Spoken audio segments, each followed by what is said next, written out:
Hello, this is video number 2 on the mushroom instructions. These are just the samples that I've made so far, and I'm going to give a short video, some pauses in it, hopefully this works, showing you how to assemble just the top of the mushroom for now. So again, this is the part we're making: top, bottom, stuffing, stitching. Pretty simple. So what you're going to do is take your top and your bottom and you put them right sides together. And then we're going to sew just a running stitch all the way around. You're going to leave approximately about a 1.5 to 2 inch gap in your sewing so that you can turn it inside out. So I'm going to pause for a second and then I'm going to stitch a bit so that these videos don't end up being too long. One sec.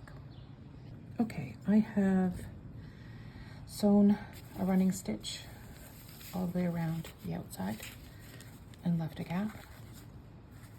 Again, a reminder, this does not have to be perfect. I think what happened here is I had a little bit of a larger bottom than a top. Guess I'm not so great with the compass, but I'm going to show you after you do the running stitch around the outside, you're going to turn it inside out. This part I'll show you. Chopsticks are very, very useful for all crafts, and you just flip it inside out. Now what you're going to do is just take your, the reason I like chopsticks better than knitting needles is they're not sharp and they won't go through. Again, we're not doing fine couture sewing. So just make sure you've brought everything to the edge. And there's your gap. There's your top. And then that's when you get some of the batting. Now the trick that I will say to batting is don't put in a whole bunch at a time and work from the farthest in whatever you're stuffing to the closest. In this case, for these mushrooms, you can put as much or as little as you want. The great thing about this project is you have so many variables that you can change as you go. I may be able to show you how you can make a different type of mushroom top, like more pointy. There's so many things that you can try, but again with the stuffing, this is just regular pillow stuffing. If you want, you can use, I have a bowl of scraps, which on occasion I have used to stuff things just to be more mindful of the waste and that sort of thing. So by all means, you can use that. You're just going to get a little bit more texture in your piece when you use bits of fabric as opposed to the smoother batting. What I'm doing here is just kind of trying to make sure the same close up with the same seam allowance. Again, does not have to be perfect, and if you want to, you can pop a couple of pins in there just to help it turn and keep it there. It's up to you. Depends how much you're worried about that. But you can do that. And then there you have the top ready to sew. And for the samples I had,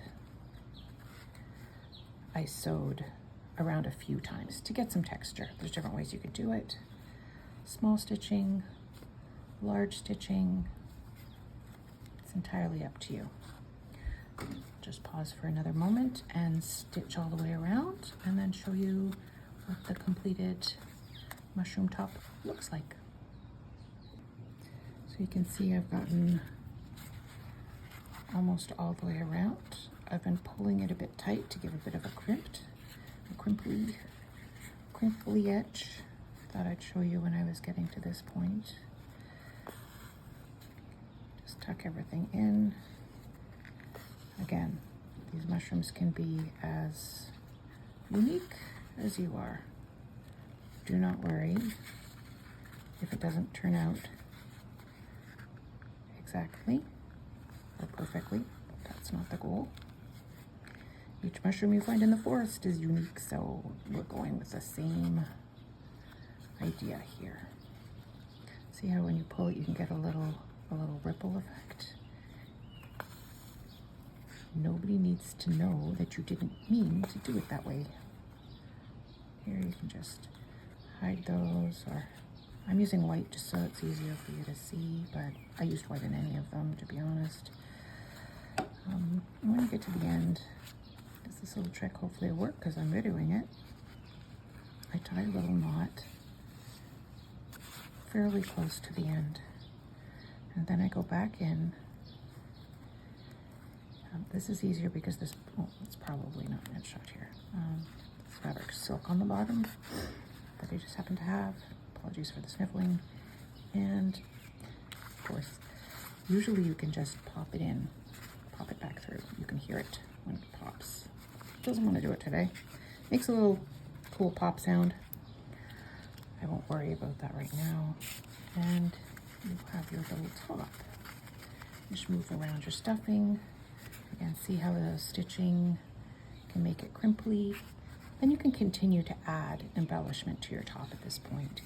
You can add more stitching. You could add French knots if you want. I'll be showing people how to do that if they like. Little crosses, you could add lace to the edge. You could take some lace and just stitch it around.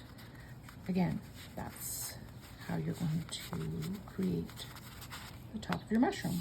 2 4-inch circles, and I don't have any more close by, and some batting. And that's how you make your mushroom top. And so in the next video, I'll show you how to make the mushroom stem.